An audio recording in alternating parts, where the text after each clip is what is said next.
Bismillahirrahmanirrahim.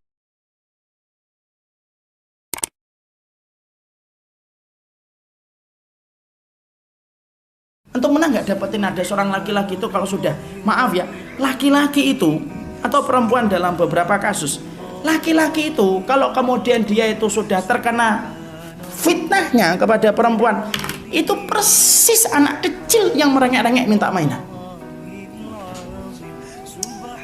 Gimana dia bisa dapat perempuan itu? Kenapa? Sudah terlalu dalam sebelum yang halal itu datang. Dan akhirnya menyembuhkannya susah. Kenapa? Karena sudah terselip dengan kemaksiatan dan dosa. Yang akhirnya ketika sudah tersentuh dengan yang haram, apa yang terjadi? Salah satu akibatnya kalau kita tidak taubat tenan dengan taubatan nasuha, antum akan Allah kirimkan wanita-wanita yang sebenarnya lebih baik. Antum tidak bisa menikmati yang baik untuk kita disebabkan kita telah menikmati yang haram.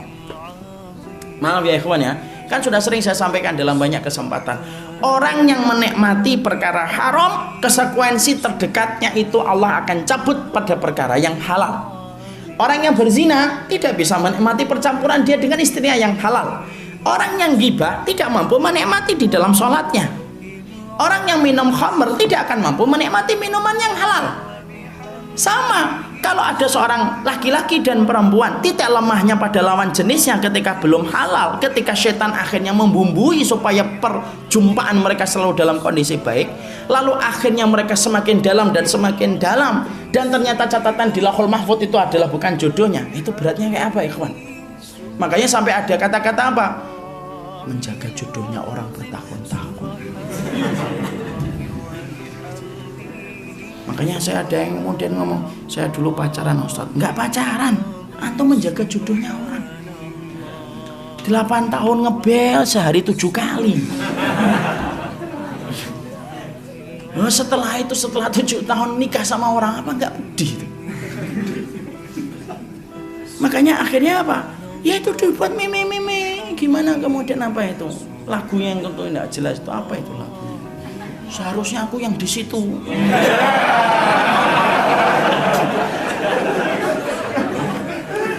Dan itu salah. Itu salah. Makanya ikhwan, saya kemarin kan nulis di IG, antum mungkin baca titik lemah. Kenapa Allah itu menciptakan titik lemah bagi laki-laki dan perempuan? 1, karena itu ujian dari Allah. 2, supaya kita mengupgrade diri kita untuk meningkatkan kualitas hidup kita. Maaf ya, saya kalau melihat seorang laki-laki, siapapun itu, kalau dia sudah tersengat kasmaran, laki-laki itu sekuat apapun dia dalam hidupnya, kalau sudah tersengat dengan kasmaran, terutama pada sesuatu yang belum halal, maka visi misi hidupnya itu menjadi rendah. Karena apa? Hanya dipenuhi dengan bayangan wanita yang ingin dia jadikan bagian dari hidupnya. Dan hidupnya tidak lebih sebagaimana anak kecil yang terus merengek supaya mendapatkan permen dan mainan yang dia inginkan. Makanya disitulah kita paham, cinta itu anugerah kalau tetap kita menjaganya pada batasan yang telah ditetapkan oleh Allah. Di sini saja. Tapi kalau kemudian kita sudah dalam kondisi menyeberangi dari titik batas yang sudah disediakan oleh Allah, monggo, berarti kita sudah bermaksiat kepada Allah. Konsekuensinya, kalau dia tidak akan menjadi berat. Dan siapa yang dirugikan? Perempuan yang akan dirugikan.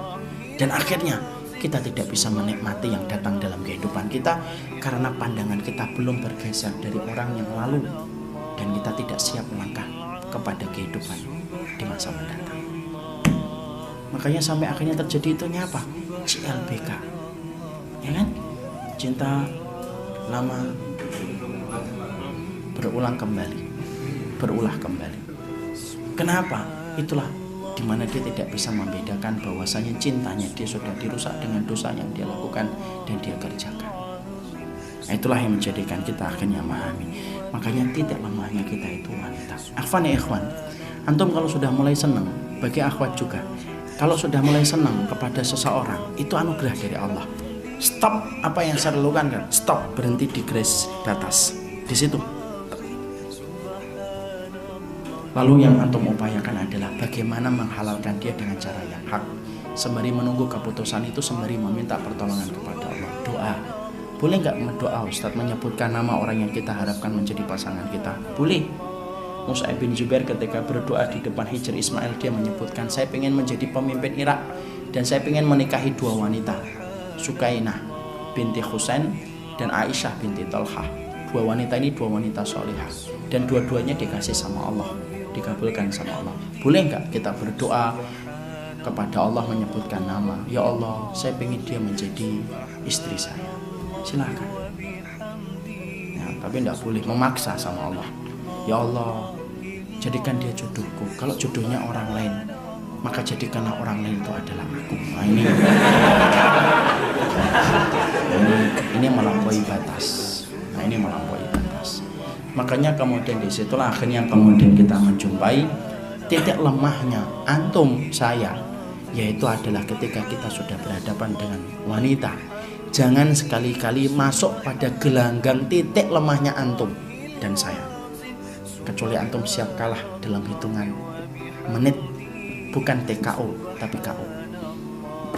Perempuan sama, perempuan itu titik lemahnya sebenarnya yang pertama bukan laki-laki, maaf ya, karena titik lemahnya perempuan itu yang pertama harta ya kan.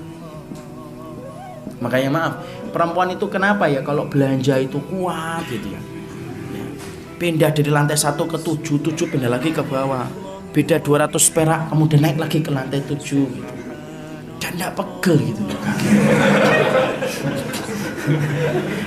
Karena fitrahnya dia itu pada pernik-pernik dunia dan kehidupan rumah, harta dia. Makanya maaf, seorang perempuan, kalau kemudian ada perempuan ditinggalkan suaminya, banyak gak perempuan yang tetap bertahan dan tidak menikah lagi? Banyak. Dia biasa aja. Tapi laki-laki kalau kemudian ditinggalkan istrinya, mampu bertahan lama atau tidak? Insya Allah tidak. Mungkin dia akan segera menikah karena untuk mendapatkan tambatan hati, karena memang kekuatan laki-laki mendapatkan seorang wanita yang membackup dia dalam urusan akhirat dan dunianya. Itu titik lemahnya. Tapi kata para ulama, tapi perempuan ketika dia muda, maka kemudian titik lemahnya dia yang kedua itu laki-laki yang belum menjadi halal untuknya. Makanya bukan karena titik lemah itu, karena apa? Karena perasaannya. Karena perempuan ketika menemukan perasaannya itu dicukupi oleh laki-laki dalam perkara kemaksiatan, kalau wanitanya tidak punya iman, maka dia akan memberikan apapun dengan cara yang haram, sampai dia memberikan kehormatan dirinya pun akan diberikan atas nama perasaan yang tidak mampu ditolak. Makanya perempuan, kalau ummahat ini, kalau akhwat ini sudah tahu bahwasanya dia itu lemah dengan perasaannya, jangan bermain-main dengan seorang laki-laki yang kiranya belum tentu dia akan menjadi halal dalam kehidupan kelak di masa mendatang.